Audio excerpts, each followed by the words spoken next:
Hello, my fellow pigment nerds. How are you? As promised last year, we are starting this year off with a brand new Daniel Smith Primatek series. We already have a series from last year that covers the first half of the Daniel Smith Primatek range, the more brighter colors, the ones that go from reds to blues to greens. And then in this second season, we are going to be covering the more neutral brown colors. Together with this season and last season, we will be completing the entire Primatek range that is currently available from Daniel Smith. In this first episode, we are going to be testing out the Bronzite Genuine. Now, Daniel Smith writes of Bronzite as a warm honey bronze color with lustrous sparkle provided by very fine film of iron oxide.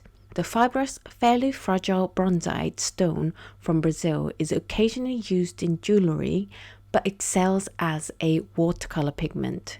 It's a warm golden brown in mass tone, somewhere between ochre and sienna, but distinctly different, that lets down in pale washes of soft, always warm sandy beige.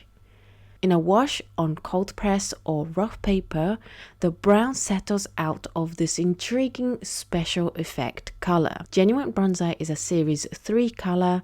It's classified as excellent in light fastness, transparent, non-staining, and granulating.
Welcome back. That is the Bronzite Genuine painted, and I have to say I did struggle to get color. I didn't feel like it was a re-wet problem, it's just that the paint itself isn't as dark as maybe some of the colors.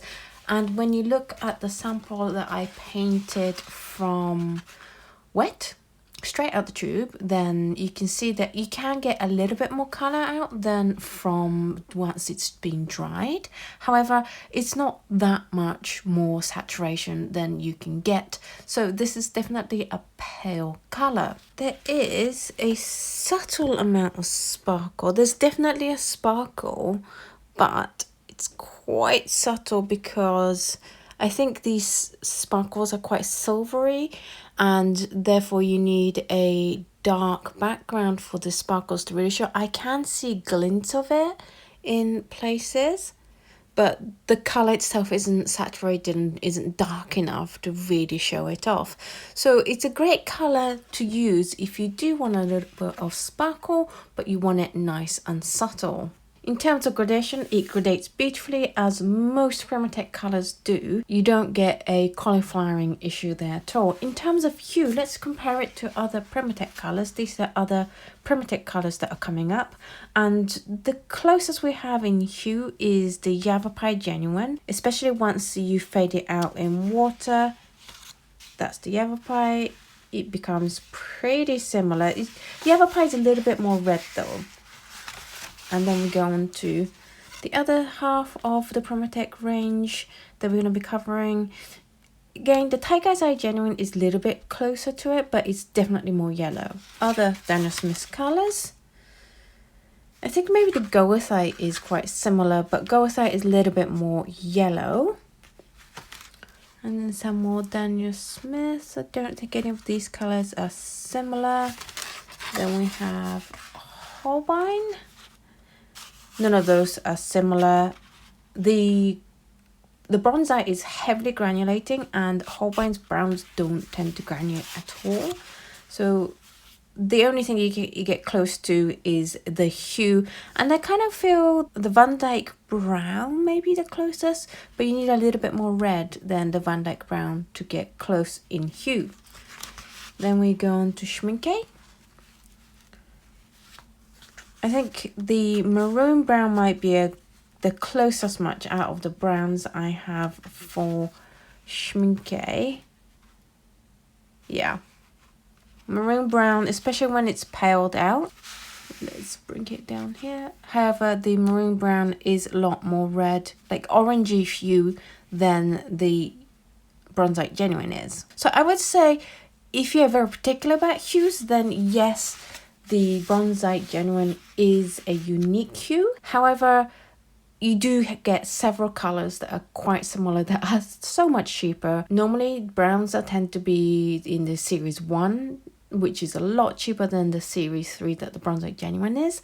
However, they don't tend to granulate. So if you do want a natural soft brown color that does granulate, then this might be a good option for you. In terms of how it behaves with other papers, the main sheet is made out of Bockingfoot cold press, and then we have Bockingfoot hot press, Bockingfoot rough, and then Arch cold press as always. In the hot press paper, you can see a lot more separation in color. There's definitely a more two-tone effect happening here than any other paper.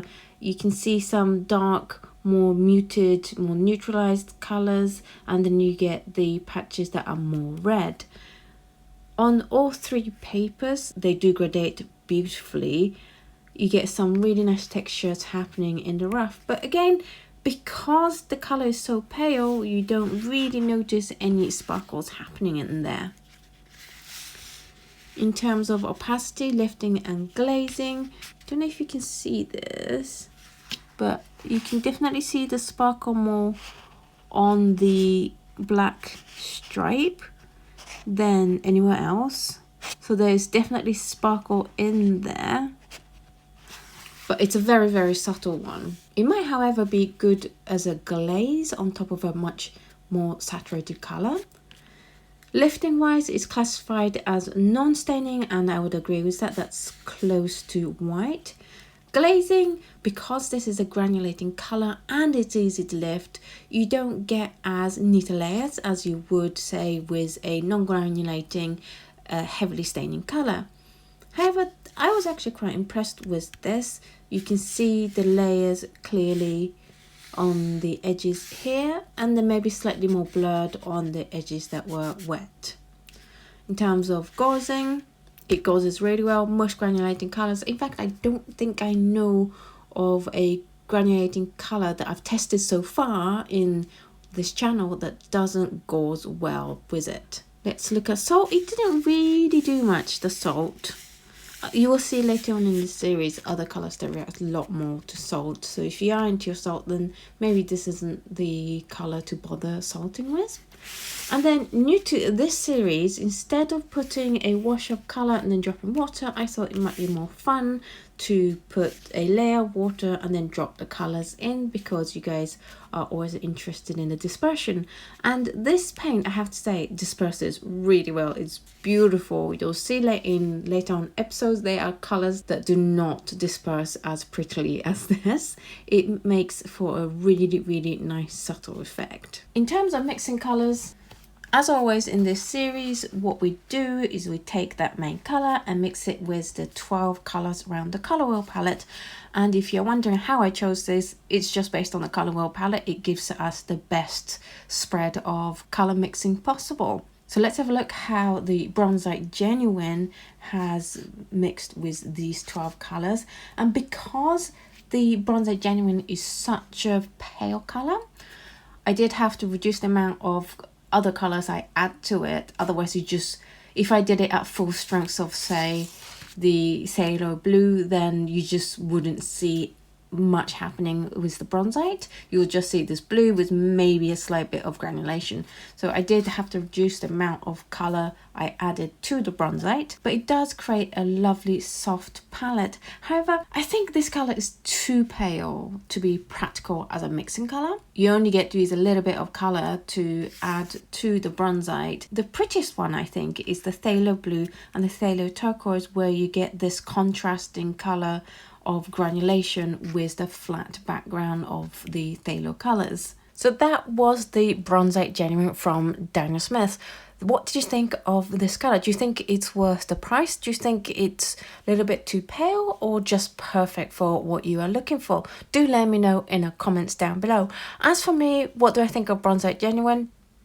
To me, because you guys all know that I love really strong colors, I'm not that taken with Bronzite, just because I know that if I put this on my palette, it's really going to struggle competing against the very, very saturated strong colors I have on my palette. However, if I was looking for a pale but a granulating neutral ready yellowy brown color, then I think this is a good one to have. So I would probably keep this on a separate palette, like in my Daniel Smith palette, and use it if I need it rather than have it on my main palette. Thank you so much for watching this video. I hope you enjoyed it. If you have, then please do click the thumbs up button, and I will be seeing you in the next video. Bye!